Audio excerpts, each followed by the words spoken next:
ជំរាបសួរលោកគ្រូក៏ដូចជាមិត្តភ័ក្តិទាំងអស់គ្នាថ្ងៃនេះខ្ញុំជាសុជាតាថ្ងៃនេះខ្ញុំមកនិយាយពីប្រធានបទវិស័យអប់រំថ្នាក់ឧត្តមសិក្សាសម្រាប់មេតិកាខ្ញុំមានចំនួន7ឬត្រូវលើកមកនិយាយបកស្រាយមួយសេចក្តីផ្ដើមវិស័យអប់រំថ្នាក់ឧត្តមសិក្សាហ្នឹងសំដៅទៅលើការសិក្សាកម្រិតខ្ពស់បន្ទាប់ពីថ្នាក់មធ្យមសិក្សាតរយៈភូមិដែលផ្ដល់ដោយគឺស្ថានសិក្សានានាដូចជាសាកលវិទ្យាល័យវិទ្យាស្ថាននិងមហាវិទ្យាល័យផ្សេងចំណុចទី2និយាយពីសារៈសំខាន់នៃវិស័យអប់រំថ្នាក់ឧត្តមសិក្សាយើងមានចំណុចសំខាន់ចំនួន4ដែលត្រូវលើកមកនិយាយ1ការផ្ដល់ចំណេះដឹងនិងជំនាញឯកទេស2ការអភិវឌ្ឍធនធានមនុស្ស3ការស្រាវជ្រាវនិងនវានុវត្តន៍4ការលើកកម្ពស់ជីវភាពចំណុចទី1ចំណេះដឹងនិងជំនាញឯកទេសបានន័យថាបណ្ដុះបណ្ដាលនិស្សិតនឹងឲ្យមានជំនាញច្បាស់លាស់តាមជំនាញនីមួយ2អភិវឌ្ឍធនធានមនុស្សបានន័យថាផលិតផលធនធានមនុស្សដែលមានគុណភាពដើម្បីជំរុញកំណើនសេដ្ឋកិច្ចជាតិនឹងឲ្យមានការរីកចម្រើន3ការស្រាវជ្រាវនិងនវានុវត្តន៍បានន័យថាជំរុញការស្រាវជ្រាវដើម្បីមានចំណេះដឹងថ្មីនិងដោះស្រាយបញ្ហានានានៅក្នុងសង្គម4ការលើកកម្ពស់ជីវភាពបានន័យថាការទទួលបាននៅសញ្ញាបត្រជាន់ខ្ពស់ដើម្បីជួយឲ្យបុគ្គលម្នាក់ៗហ្នឹងមានឱកាសទទួលបានការងារប្រាក់ចំណូលដើម្បីកាត់បន្ថយភាពក្រីក្រ3តួនាទីរបស់វិស័យអប់រំថ្នាក់ឧត្តមសិក្សាក្នុងការអភិវឌ្ឍសង្គមតួនាទីសំខាន់ហ្នឹងរួមមានការបណ្ដុះបណ្ដាលធនធានមនុស្សការស្រាវជ្រាវនិងការបង្កើតថ្មីការផ្ដល់សេវាកម្មសហគមន៍ការអភិវឌ្ឍសង្គមនិងសេដ្ឋកិច្ចចំណុចទី1ការបណ្ដុះបណ្ដាលធនធានមនុស្សបានន័យថាបណ្ដុះបណ្ដាលនិស្សិតនឹងឲ្យមានជំនាញចំណេះដឹងបច្ចេកទេសសីលធម៌ដើម្បីឆ្លើយតបទៅនឹងតម្រូវការទីផ្សារសង្គម2ការស្រាវជ្រាវនិងការបង្កើតថ្មីបានន័យថាជំរុញការស្រាវជ្រាវផ្នែកវិទ្យាសាស្ត្រនឹងឲ្យមានការរីកចម្រើនដើម្បីបង្កើតនូវចំណេះដឹងថ្មី3ការផ្ដល់សេវាសហគមន៍បានន័យថាផ្សារភ្ជាប់ឧត្តមគតិសិក្សាទៅសង្គមតាមរយៈការចែករំលែកចំណេះដឹងនានា4ការអភិវឌ្ឍសង្គមសេដ្ឋកិច្ចដើរតួនាទីសំខាន់ក្នុងការធ្វើឲ្យសេដ្ឋកិច្ចនឹងមានកំណើនតាមរយៈការអប់រំតាមស្តង់ដារនិងការអភិវឌ្ឍ4ស្ថានភាពនៃវិស័យអប់រំថ្នាក់ឧត្តមសិក្សានៅកម្ពុជា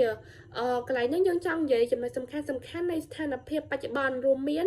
ការធ្វើទំនើបកម្មកម្មវិធីសិក្សាបានន័យថាក្រសួងអប់រំយុវជននិងកីឡាបានជំរុញអនុវត្តការអប់រំផ្អែកលើផលិតផលនិងការធ្វើបច្ចុប្បន្នភាពមុខជំនាញដែលប្រកបដោយស្តង់ដារអន្តរជាតិហើយរួមបញ្ចូលទៅនឹងបច្ចេកវិទ្យា Digital ដូចជា AI អីជាដើមនឹងមានការលើកទឹកចិត្តយ៉ាងខ្លាំងក្លាចំពោះសិស្សានុសិស្សដែលចាប់ជំនាញបច្ចេកទេស Digital និងការប្រើប្រាស់សិប្បនិម្មិតសញ្ញា AI ក្នុងការបង្រៀននិងការឆ្លើយតបទៅនឹងការប្រែប្រួលសកលហើយដើម្បីពង្រឹងភាពស្រាវជ្រាវរដ្ឋាភិបាលនឹងបានដាក់ចេញនៅគម្រោងកែលម្អអប់រំសិក្សាដើម្បីពង្រឹងអភិបាលកិច្ចនិងសមត្ថភាពក្នុងការអប់រំសម្រាប់ការបកស្រាយខ្ញុំបានបញ្ចប់ត្រឹមហ្នឹងហើយអញ្ចឹងខ្ញុំឲ្យមិត្តភ័ក្តិរួមក្រុមខ្ញុំបន្តទៅទៀតអរគុណលោកគ្រូមុននឹងចូលដល់ការបកស្រាយនាងខ្ញុំសូមគោរពដល់លោកគ្រូសាស្ត្រាចារ្យនិងមិត្តនិស្សិតទាំងអស់គ្នានាងខ្ញុំឈ្មោះសេរីរតនានៅក្នុងការនេះផងដែរនាងខ្ញុំបានមកធ្វើការបកស្រាយបន្តពីមិត្តរួមក្រុមរបស់ខ្ញុំនៅក្នុងប្រធានបទដែលមានចំណងជើងថាវិស័យអប់រំថ្នាក់ឧត្តមសិក្សានៅចំណុចរបស់ខ្ញុំតពីមិត្តរួមក្រុមរបស់ខ្ញុំគឺចាប់ពីចំណុចទី5ដែលយើងចូលដល់ការបកស្រាយគឺទី5ស្ថានភាពនៃវិស័យអប់រំថ្នាក់ឧត្តមសិក្សានៅកម្ពុជាយើងដឹងថាវិស័យអប់រំថ្នាក់ឧត្តមសិក្សានៅកម្ពុជាបានអភិវឌ្ឍយ៉ាងខ្លាំងនៅប្រមាណឆ្នាំចុងក្រោយនេះហើយសាកលវិទ្យាល័យនិងគ្រឹះស្ថានឧត្តមសិក្សាមួយចំនួនបានបង្កើតឡើងទាំងរដ្ឋនិងឯកជនហើយនៅថ្នាក់ឧត្តមសិក្សានោះបានអប់រំនិងផ្តល់ឱកាសដល់យុវជនក្នុងការបន្តការសិក្សាទាំងចំណេះដឹងនិងជំនាញនៅក្នុងសមត្ថភាពការងារហើយរដ្ឋាភិបាលក៏បានយកចិត្តទុកដាក់នៅក្នុងការអភិវឌ្ឍ កម្មវិធីសិក្សាកែលម្អការបង្រៀននិងពង្រឹងសមត្ថភាពគ្រូបង្រៀនដើម្បីឲ្យសមស្របទៅនឹងតម្រូវការការងារនិងទីផ្សារនៅក្នុងប្រទេសបច្ចុប្បន្ន ទី6 បញ្ហាប្រឈមនៅក្នុងវិស័យអប់រំថ្នាក់ឧត្តមសិក្សា